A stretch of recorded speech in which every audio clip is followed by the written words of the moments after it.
स्वागत है आप सभी का। ब्रेक के बाद बात करेंगे एक चोरी की, एक बड़ी चोरी की जो लौनगरी जमशेदपुर में हुई है, जहां जमशेदपुर में चोरी की बड़ी वारदात सामने आई है। कागज कारोबारी अजय मोदी के घर से लगभग 2 करोड़ से ज्यादा के जेवरात और कैश की चोरी हुई है। घर वाले सिंगापुर गए हुए थे और चोरों ने घर पर रखे गहने और कैश पर हाथ साफ कर दिया। साक्षी में चोरी की बड़ी वारदात, 2 करोड़ से ज्यादा गहने और कैश की चोरी। जमशेदपुर के साक्षी इलाके में चोरी की बड़ी घटना सामने आई है। राजेंद्र नगर में चोरों ने कागज के कारोबारी अजय मोदी के घर को निशाना बनाया है और 2 करोड़ से ज्यादा के गहने और कैश ले उड़े हैं। घटना के दौरान घर पर कोई नहीं था। अजय मोदी अपने बेटे के परिवार के साथ सिंगापुर गए हुए थे। सिंगापुर से लौटने पर चोरी का खुलासा हुआ। 1.5 करोड़ का और करीब 50 से 60 लाख रुपया अपना कैश था। 1.5 करोड़ में वो भी हमारा नहीं था। जैसे बेटी भी आई थी यहाँ, तो फंक्शन, हम लोग सावन का फंक्शन करते हैं, तो वो आई थी, तो वो उसका ज्वेलरी लेके ही आई थी। तो हम लोगों ने उसको कह दिया तुम बाई रोड जा रही हो, इतना शाम हो गया, छोड़ दो, और हम लोग आएंगे या फिर आएगी तो तुम लेते जाओ। तो मेरी साली का भी था, वो भी आई थी, तो हम लोग भी जाए, सब मिला जुला कर 1.5 करोड़, कैसे 50 से 60 लाख। राजेंद्र नगर में कारोबारी अजय मोदी के घर चोरी, 1.5 करोड़ के गहने और 50 से 60 लाख के कैश की चोरी। घटना के दौरान घर पर कोई नहीं था। सिंगापुर गए थे घर वाले।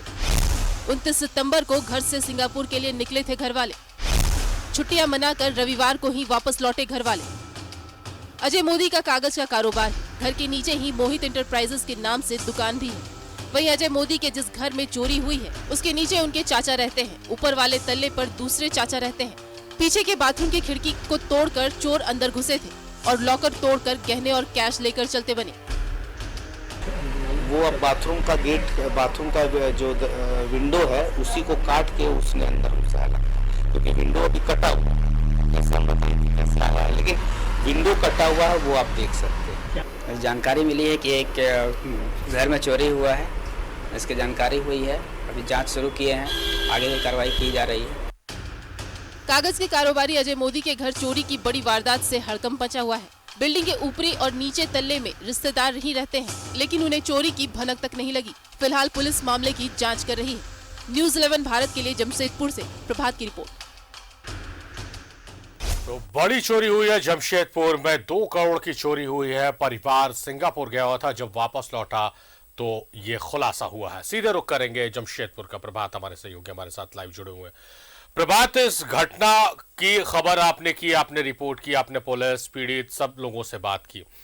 घर के तमाम लोग सिंगापुर गए हुए थे और उनके पीछे ये चोरी हुई।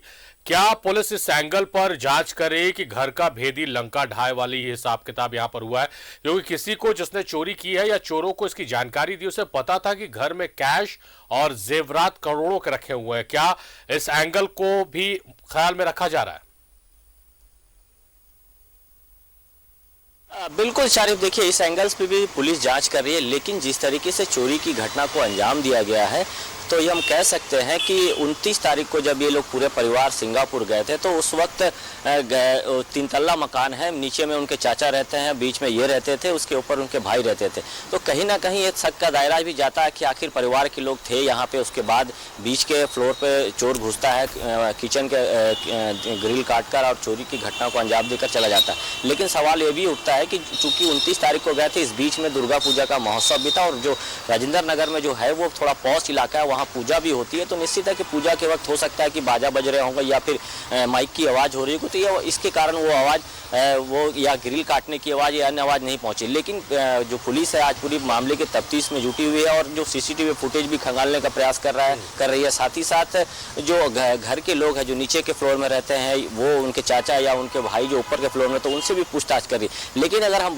कहें तो पूर्वी सिंहभूम के लिए अब तक का सबसे बड़ा चोरी है, क्योंकि 1.5 करोड़ के आसपास के गहने थे। उनकी पत्नी के गहने थे, उनकी बेटी के गहने थे, उनकी बहू के गहने थे। और चूंकि बेटी भी आई थी यहीं से, वो सिंगापुर गई थी तो गहने लेकर नहीं गए थे, तो गहने को वहाँ रख दिया गया था। और 50 से 60 लाख रुपया करीब कैश था। चूंकि उन लोगों का बिजनेस पेपर का है तो उस वक्त कैश भी था घर पर, वो रख के चले गए थे। और वो कहीं ना कहीं ये सोचे कि घर के अन्य सदस्य जो नीचे के फ्लोर में है या ऊपर के फ्लोर में वो लोग हैं तो ये घटना नहीं हो सकती। लेकिन चोरों ने बड़ी शातिर तरीके से पीछे की तरफ से किचन में घुसा, किचन के ग्रिल काटा और ग्रिल काट कर घुसने के बाद ये पूरी घटना को अंजाम दिया। हालांकि पुलिस यह दावा कर रही है कि बहुत जल्दी सीसीटीवी फुटेज के माध्यम से और अन्य माध्यमों से हम इस चोरी का खुलासा कर देंगे। लेकिन जो घटना हुई है शहर के लिए कहीं ना कहीं एक सनसनीखेज मामला सामने आया कि इतनी बड़ी चोरी अब तक शहर में पूर्वी सूबे में तो नहीं हुई थी। चोरी होती है आए दिन, कहीं 50,000, कहीं लाख, 1.5 लाख, 2 लाख के होती, लेकिन 1.5 करोड़ के गहने और करीब 50 से 60 लाख रुपया लेकर चला जाना कहीं ना कहीं पुलिस के लिए थोड़ी सी दिक्कत वाली बात है। दिक्कत इस दिन से कि आखिर पुलिस किस तरीके से पता लगाएगी। हालांकि पुलिस दावा कर रही है कि हम बहुत जल्दी पता लगाकर इसके मामले का खुलासा करेंगे, लेकिन शहर के लिए एक चर्चित चोरी की घटना सामने आई है। इतने बड़े रकम की चोरी अब तक नहीं हुई थी। जी शारिफ। प्रभात, जानना चाहेंगे कि जो पीड़ित परिवार है उसने किसी पे शक जाहिर किया है? कौन लोग लगातार आते जाते थे? कोई बाहर के लोगों का घर तक एक्सेस था? क्या इस तरह की कोई जानकारी? क्योंकि पुलिस वैसे तमाम सवाल करती है कि लगातार कौन लोग आ रहे हैं, किसका एक्सेस घर तक था, किस पर शक है। इस तरह की कोई खुलासे, कोई जानकारी पुलिस को दी गई परिवार की तरफ से? बिल्कुल, देखिए जो परिवार है वो बीच का फ्लोर में रहता था। निश्चित है परिवार के अन्य सदस्य नीचे और उसके टॉप फ्लोर में रहते थे, तो वो जानकारी दिए कि नीचे में उनके चाचा, उनके फ्लोर में जो बड़े भाई साहब है वो रहते थे। तो कहीं ना कहीं पुलिस उस एंगल से भी पूछताछ करी, उस एंगल को भी खंगालने का प्रयास करेगी ताकि आखिर जो एक ही बिल्डिंग में अगर इस तरीके की इतनी बड़ी घटना को घटना की अंजाम देकर चोर चला जाता है और किसी को पता तक नहीं चलता। लेकिन एक ही बात मैं इसलिए बार बार ट्रेस कर रहा हूँ क्योंकि उस वक्त पूजा का समय था और पूजा वहाँ पे होती है, तो हो सकता है कि अगर चोर ग्रिल काटने के औजार लेके पहुंचे हो तो वो आवाज़ उस तक नहीं पहुंच पाई है। लेकिन पूरे एंगल को या फिर बोले सीसीटीवी फुटेज बोले या परिवार के अन्य सदस्यों से पुलिस पूछताछ करे ताकि इस मामले का पटाक्षेप हो सके। लेकिन जिस तरीके से चोरी की घटना हुई, कहीं ना कहीं हम ये कह सकते हैं कि पुलिस पर भी सवाल उठता है कि आखिर पूजा के समय इतनी पुलिसिंग रहने के बावजूद अगर चोर घर में घुसकर चोरी करके ले जाता है तो कहीं ना कहीं पुलिस पर थोड़ा सवाल जरूर बनता है। जी शारिफ। प्रभात, जिस तरह से जो चोरी की घटना हुई है, क्या मतलब इससे संकेत मिल रहा है? क्योंकि अमूमन देखा जाता है कि जो फ्लैट कल्चर या फिर आस पड़ोस के लोग हैं, अगर घर पे गहने रहते हैं इतने करोड़ों के, तो आदमी जिस पर यकीन करता है अपने दोस्तों के यहाँ भी अगर बहुत लंबे समय के लिए जा रहा है तो उसके यहाँ छोड़कर चला जाता है गहने कि भाई हमारे एब्सेंस में आप इसकी हिफाजत कीजिए। लेकिन उनके तो ऊपर नीचे दोनों रिश्तेदार रहते थे, अपने चाचा, अपने बड़े भाई ऊपर रहते थे। क्या इसकी ज़रूरत उन्होंने महसूस नहीं की कि जेवरात को उनके पास रख दें कि हम जा रहे हैं लंबे समय के लिए, आप इसका टेक केयर कीजिएगा? बिल्कुल, देखिए इस तरीके के जब बातें सामने आती, चाहे कोई परिवार का लोग बाहर जाता तो कम से कम सिक्योरिटी कम से कम रखनी चाहिए। चाहे आप घर बंद करके जा रहे हैं तो या तो सामान को अपने जो रिश्तेदार जो नीचे रहे उनके पास रख दे या फिर आप बैंक के लॉकर में रख के चले जाए। क्योंकि हर समय पुलिस ये कहती है कि अगर बड़ी रकम है या बड़ी गहने घर पर रखे तो कम से कम सिक्योरिटी पॉइंट ऑफ व्यू से पुलिस को सूचना दे कि इतने बड़े रकम है या फिर परिवार के लोगों के पास रख के जाना चाहिए। लेकिन कहीं ना कहीं वो परिवार ये सोचा कि नीचे में उनके चाचा रहते हैं, उससे टॉप फ्लोर में भाई रहता है और एक ही बिल्डिंग है, तो कहीं ना कहीं उनको थोड़ा लगा कि भाई एक ही फ्लोर में लोग और बाकी लोग तो रह रहे हैं, तो इस तरह की घटना को वो के बारे में उतना नहीं सोचा होगा। लेकिन कहीं ना कहीं घटना हो गई है तो परिवार के लोग पर भी कहीं ना कहीं थोड़ी शक जा रही है, क्योंकि आखिर जब ये बिल्डिंग एक ही फ्लोर में है और इस तरीके से बीच के फ्लोर से अगर चोर घुसता है और ग्रिल काट कर चोरी करके सामान लेकर जाता है तो कहीं ना कहीं परिवार के लोग को भी सकता है। हालांकि अब वो जो उनके जिनकी अजय मोदी हैं वो लिखित दिए हैं और वो अभी तक किसी पर शक जाहिर नहीं किया। वो ये काफ़ी क्योंकि इतनी बड़ी रकम और इतना बड़ा कैश चले जाने के बाद वो खुद ही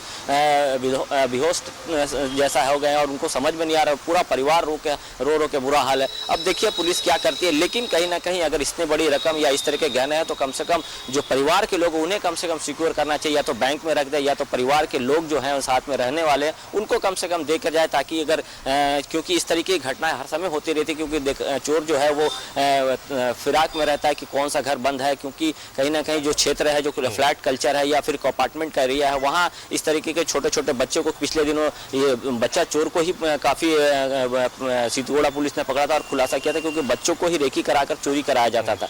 तो ये भी हो सकता है कि बच्चे के द्वारा रेकी कराया गया हो कि घर के ये सदस्य नहीं है और इस पे पीछे के रास्ते से जाकर अगर हम घटना को अंजाम देंगे तो आराम से होता हो। लेकिन पूरे मामले की पुलिस तफ्तीश कर रही है और कहीं ना कहीं हम ये कह सकते हैं कि पुलिस के लिए थोड़ी टेढ़ी खीर तो जरूर है, लेकिन अब तक जितने भी बड़े मामले हुए पुलिस उसको सॉल्व करने में सफलता हासिल की है। हमको लगता है कि ये भी केस सॉल्व कर लेगी, लेकिन अब ये देखना कितने दिनों के अंदर ये पुलिस पूरे मामले के पटाक्षेप कर पाती है। जी Sharif.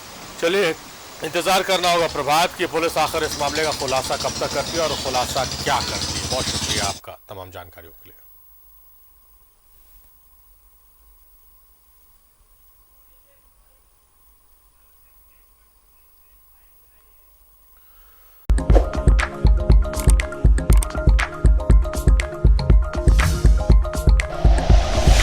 Like and share videos, subscribe करें हमारा चैनल और प्रेस करें बेल आइकॉन। न्यूज़ 11 भारत, सच है तो दिखेगा।